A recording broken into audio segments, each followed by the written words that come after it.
Anapaka mandrakariva amponareo ane ry havana ny fahasoavan'i Kristy. Amen. Ny fanekena mampiditra antsika ho zanaky ny teny fikasana. Ny fanekena no mampiditra antsika ho zanaky ny teny fikasana. Zany no mofinaina songadina anio amin'ny bokin'ny Genesis toko 17 ny 15 hatramin'ny 17. Vakitsika amin'ny anaran'i Jesosy manao hoe: dia hoy Andriamanitra tamin'ny Abrahama, fa amin'ny aminao kosa dia hitandrina ny fanekeko ianao, dia ianao sy ny taranakao mandimby anao hatramin'ny taranaka faramandimby.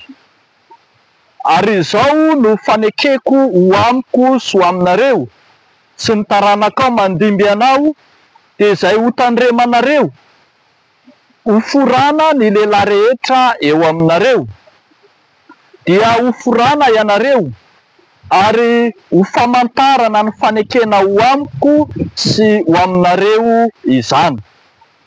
Ny zazalahy teraka havalona eo aminareo no ho forana, dia ny lehilahy rehetra amin'ny taranakareo hatramin'ny faramandimby, na ny ompikely na izay novidim-bola tamin'ny hafa firenena ka tsy avy amin'ny taranakao. Tsy maintsy ho forana ny ompikelinao sy izay novidinao vola, ary ny fanekeko dia ao amin'ny nofonareo ho fanekena mandrakizay. Ary ny lehilahy tsy voafora izay tsy mbola noforana dia ho fongorana tsy ho amin'ny firenena, efa nivadika ny fanekeko izy. Ray Masino, manamasinanay amin'ny fahamarinana, ny teninao no fahamarinana. Amen. Ny fanekena no mampiditra antsika ho zanaky ny teny fikasana. Misongadina eto amin'ity mofinaina ity ny fanekena nataon'Andriamanitra tamin'ny Abrahama. Abrahama lay antsoina koa hoe rain'ny mino, na lay patriarka lehibe ny atombohan'ny firenena voafidin'Andriamanitra, dia ny zanak'Israely zany.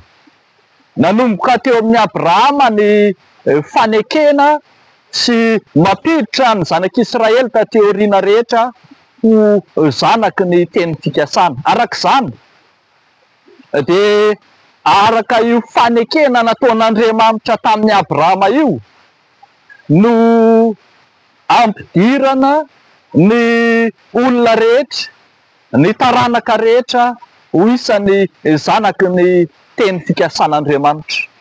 Eto dia hitantsika misongadina ny famantarana ny amin'ilay faneken'Andriamanitra dia ny famorana, ka izay rehetra te ho zanaky ny teny fikasana, izay rehetra te hiditra ho zanaky ny teny fikasana dia tsy maintsy foraina izy.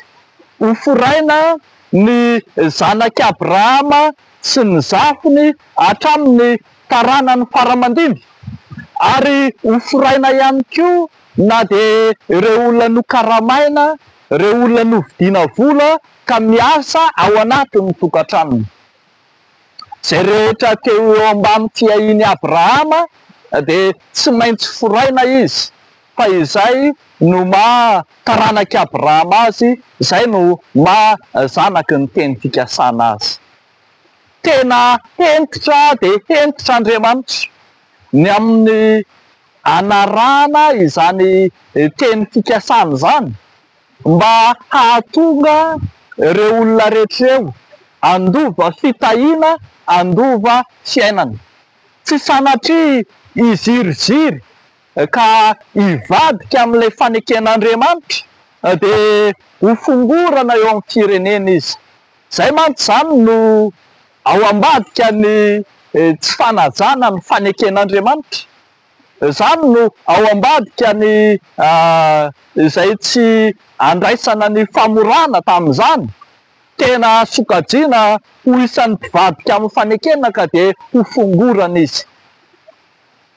Zavatra lehibe arak'izany maneho fifamatorana lalina eo amin'Andriamanitra sy Abrahama, fa eo amin'Andriamanitra sy ny taranaka rehetra mifandimby ihany koa izany fanekena izay naorina izany.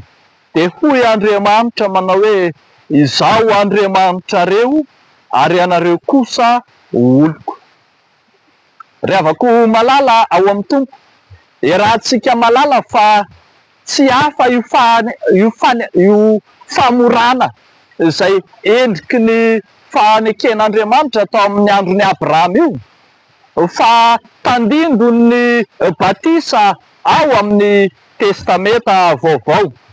Ny batisa arak'izany no fampidirana antsika ho isan'ny zanaky ny teny fikasan'Andriamanitra.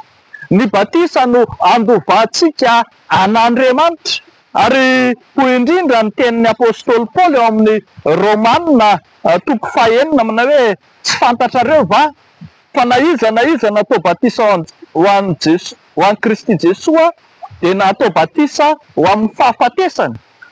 Ary ihany koa izay niarana levina tamin'ny batisa ho amin'ny fahafatesany dia tahaka ny nanangana an'i Kristy tamin'ny maty tamin'ny voninahitry ny ray no andehanany kosa amin'ny fiainam-baovao. Izay rehetra mandray an'i Kristy, mandray ny sakramentan'ny batisa, no zanaky ny teny fikasana, mandray ny fiainam-baovao.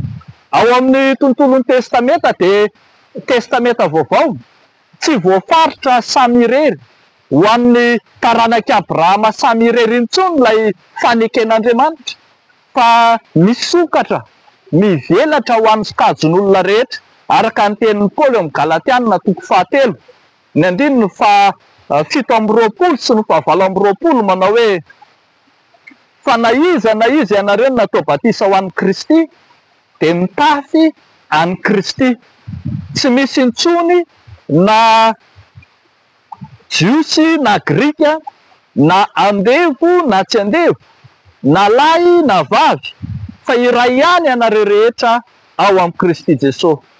Fa raha an'i Kristy ianareo dia taranak'i Abrahama sy mpandova araka ny teny fikasana. Rehavako malala, zava-dehibe eo anatrehan'Andriamanitra ny fanekena, ary zava-dehibe ihany koa ny mahatonga antsika ho zanaky ny teny fikasana. Tamin'ny andron'ny Abrahama dia ny famorana, fa amin'ny andron'ny Kristy kosa dia ny batisa.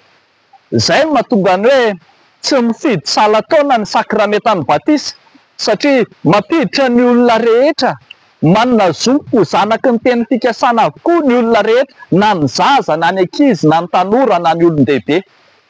Manana zo ho zanaky ny teny fikasana avokoa ny olona rehetra, na gasy na vazaha, na avy amin'ny firenena aiza na avy amin'ny firenena azy, eny na jiosy na jentilisa.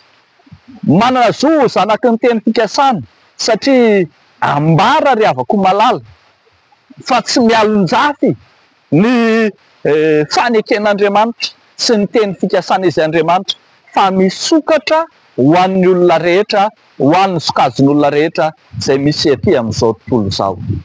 Aoka ary isika rehavako hanaja mandrakariva ny mahazanaky ny teny fikasan'Andriamanitra antsika.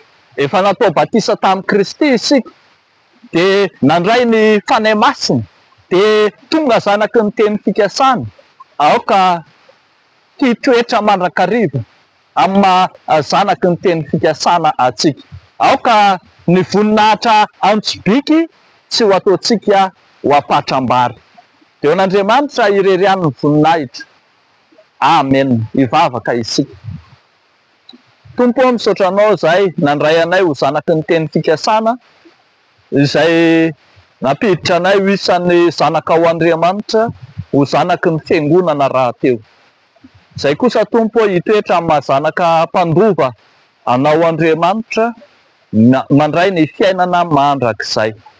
Fa amin'ity an'ity dia mitondra mbavaka izay raha sitraka aho, mahatsiaro ireo rehetra very asa, ireo rehetra tsy manan'asa, ireo rehetra voana vita fianarana mitady asa, entina eo anatrehanao. Tompo Andriamanitra ireny rehetra ireny.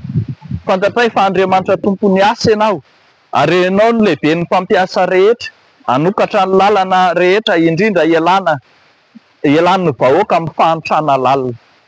Dia matoky manana anao zahay. Amin'ny anaran'i Jesosy Kristy tomponay, misaotra raio. Amen.